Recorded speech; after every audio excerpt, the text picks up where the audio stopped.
Mga panibagong agresibong aksyon ng China sa Baho de Masinloc, ating pag-uusapan kasama si Undersecretary Alexander Lopez, ang tagapagsalita ng National Maritime Council. Yusek Lopez, magandang tanghali po.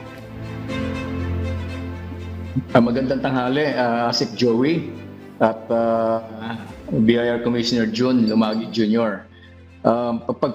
Pagpasensyahan nyo na ako, actually gusto ko sanang maging live on site, but meron lang akong napaka-special meeting. That's why hindi ako aabot kung babiyahe pa ako dyan sa inyong studio. But nonetheless, magandang hapon sa inyo at sa ating mga tagapakinig at mga nanonood ngayong hapon. No problem, sir. Sir, ano po ang masasabi ng NMC sa panibagong agresibo at dangerous maneuver ng People's Liberation Army, Navy at Chinese Coast Guard vessels sa humanitarian mission ng ating pamahalaan para sa mga Pilipinong mangingisda sa Baho de Masinloc na nagresulta pa sa banggaan ng dalawa sa kanilang barko? Thank you, Asik Joey and Commissioner June. Unang-una, gusto ko lang sanang ulitin at ipaalam sa ating mga kababayan na yung Baho de Masinloc ay talaga sariling atin at base sa international law, sa UN Convention of the Law of the Sea at sa 26 arbiter ruling, ang Baho de Masinloc ay within the 200 nautical mile exclusive economic zone. At ito ay more than 500 nautical miles sa pinakamalapit na teritoryo ng China. So dahil dito, ayon na rin doon sa arbiter ruling, ito ay traditional fishing ground. Kaya sabihin natin sa mga ating mangingisda, punta kayo doon, atin ito at you have to enjoy your fishing rights. Pero alam naman natin na ito ay inaangkin din ng China at ito ay naglagay ng mga maraming barko nila ng PLA Navy, kanilang Coast Guard at Maritime Militia. So yun nangyari noong 11 August, ito ay actually nakakabahala, no? Dahil mas naging agresibo ang barko ng China, especially yung kanilang Navy asset na nakikita natin sa video ngayon, yung 164, na halos mabangga o banggain o gustong banggain ng ating Coast Guard vessel. But nonetheless, with the grace of God siguro, napakaswerte pa rin natin na hindi tinamaan ng ating Coast Guard vessel at ito pa rin ay nakapagpatuloy sa kanilang misyon na magbigay ayuda ng kanilang pagbibigay ng fuel, pagkain at tubig doon sa ating mga mangingisdang Pilipino na nangingisda doon sa malapit sa Baho de Masinloc. Nonetheless, sabi ko nga, ito ay nakakabahala dahil mismong PLA Navy na pagkalaki-laki, halos siguro tatluhin muna yung laki ng Coast Guard vessel natin ay nakikita natin na gusto talagang banggayin yung ating Coast Guard vessel. Yusek, ano po ang implikasyon o epekto ng ginawa na ito ng China para sa mga tauhan ng PCG at sa ating mga mangingisda?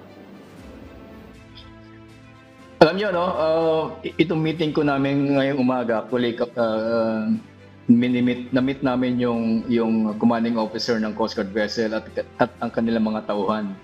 Ay kahit na may nangyari sa kanila yung noong August 11, nananatili silang mataas ang moral dahil, again, sabi ko kanina, pinala pa rin sila na hindi sila tinamaan.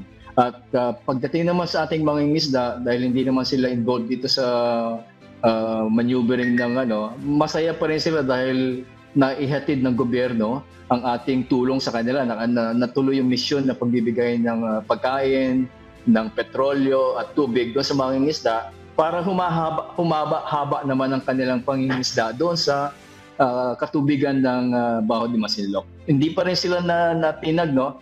Alam niyo man,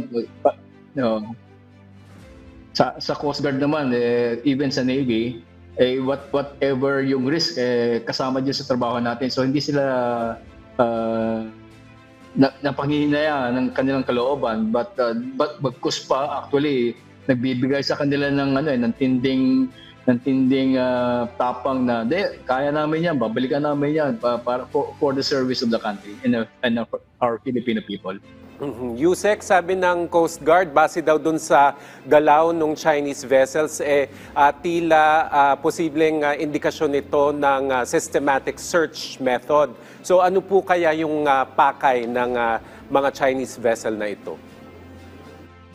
Yung systematic search method na nakita natin actually, ito yung ginagawa ng China doon kasi nung pagkatapos nilang magkabanggaan, no, unfortunately sila dalawa yung nagkabanggaan, ay may tumilapon sa tingin natin as account na rin ng ating mga Coast Guard personnel, yung mga taong nasa forward ng Coast Guard vessel nung nabangga sila ng kanilang Chinese Navy vessel, ay tumilapon yung mga taong yun hindi na nila nakita. So yung sinasabi ng search pattern na yun, basically, ito yung tinatawag natin sa Navy na search and rescue pattern actually, para hanapin yung mga tumilapon sa dagat ng mga Chinese Coast Guard personnel. Yes, iniulat din po ng Philippine Navy ang namomonitor na pagtaas sa dami ng research vessels at CCG ships sa Northern Luzon. Ano po ang masasabi niyo dito? Tama yun, Commissioner Jun, no? Actually, na-monitor na natin na dumadami yung research vessels. Actually, ginagamit nila itong mga research vessels for intelligence gathering. And in fact, in one of the occasions sa norte, no, nasabi nila na kasi meron tayong tinatawag na mga underwater cables, no? Doon sa norte, sa bandang Taiwan, actually, pinuputol nila. Siguro, pagdating dito sa atin, hinahanap nila kung nasan yung mga underwater cables na yon for intelligence purposes, either for scientific or whatever hostile intent, no? So yun ang gusto nila siguro makita na kung nasan yung mga yon. Well, aside from that, gusto na rin nilang iparating na yung kanilang capabilidad ay kayang paabutin dito sa ating karagatan. Yusek, sabi ng China na yung pagkilos daw ng Pilipinas ay paglabag daw sa soberanya at karapatan ng China sa karagatan. So ano pong masasabi ng NMC dito? Alam nyo, wala namang naniniwala doon sa mga naratibo ng China. In fact, yung kanilang naratibo ay directed sa kanilang mga mamamayan sa loob ng China para sabihin nila na sila ang tama. Pero kung tatanungin natin ng international community, nobody believes them, no? In fact, yung international community, especially yung ating mga like-minded partners or nations, they are supportive to what the Philippines is doing. Kaya yung mga narrative na yun, rehash na yan, narinig na natin doon pa yan, no? Sinasabi nila kanila, pero again, ang pinangahawakan natin dito ay international law, the UNCLOS, at ang 2016 arbiter ruling. So whatever they say actually is all lies, misinformation and disinformation. Yusek, gaano naman po kahanda ang Pilipinas sakaling magbago ng tactics ang China matapos ang insidente? Well, even before Commissioner Jun, meron tayong kahandaan actually. Meron tayong contingency plans na for some reasons I cannot divulge them, no, kasi operational nature. Pero again, ang preparation ng ating gobyerno, especially yung ating armed forces and the Philippine Coast Guard, they are preparing for the worst. So meron tayong contingency plan dyan.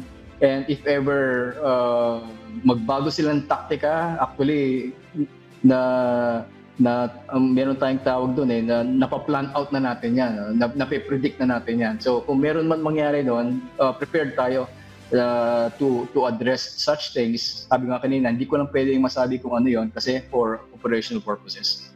Yusek, pagkatapos nung insidente sa dagat, meron na namang isa na namang dangerous maneuver ang isinagawa ng Chinese fighter jet sa isang PCG aircraft na nagsasagawa ng Maritime Domain Awareness Flight doon din sa Bajo de Masinloc. So ano po ang reaksyon ng NMC dito? Well, hindi naman ito una. Actually, nangyari na to for a couple of times already. In fact, yung last year, sometime August of last year, meron ding military aircraft na lumilipad yung ating Philippine Air Force flight doing maneuver, maritime domain awareness flight, ay nagpaputok din sila ng flares na yung tinatawag nilang flare. At ito ay hindi ayon sa safety regulations pagdating sa himpapawid na paglalakbay. So naulit ito sometime this year also. Ito naman ay gumamit sila ng helicopter kung naalala natin na dumikit ito na halos around 10 feet doon sa BFAR flight naman, BFAR flight. And this time Coast Guard flight naman ito, yun, nagpakita sila yung Type J-15 aircraft na yon. So, yung mga ganitong pagbabagay, mga activities nila actually, we are categorizing these activities na intimidation and provocation. So, ang tanong, meron sinasabi sila palagi, tayo daw nagpo-provoke. Sa ginagawa nila ngayon, sino ba talaga nagpo-provoke, hindi ba? Klarong-klaro sila. So, they're trying to intimidate us. They're trying to scare us, bully us, para hindi natin gawin yung dapat natin gawin. Hindi naman tayo magba-back out. Meron tayong mandato, may mandato ang ating Air Force, Coast Guard, and BFAR to do their maritime domain patrol missions. Yusek, gaano naman po kahalaga ang pagsasagawa ng maritime exercises ng Pilipinas katuwang ang iba't ibang bansa?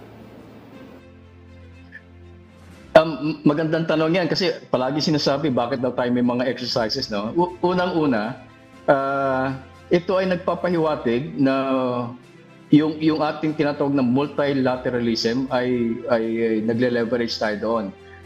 Dumadami yung ating mga allied partners, hindi lang sa US, hindi lang Japan, meron na rin India, very recently, India, meron din sa Canada, South Korea, and other European countries. In fact, just last week, nakita natin may mga bumisita dito na Spanish naval vessels, no? So, it is saying na ang Pilipinas ay hindi nag-iisa. Unlike ang China na apparently it's being isolated.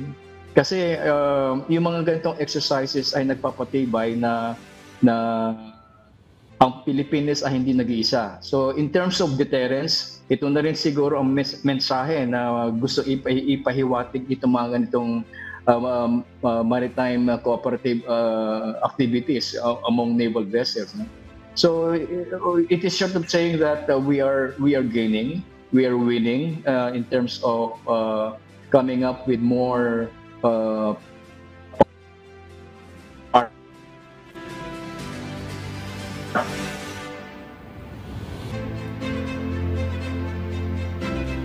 Ayan, tila nawala ang ating koneksyon na kasama si Yusek Lopez ng National Maritime Council, pero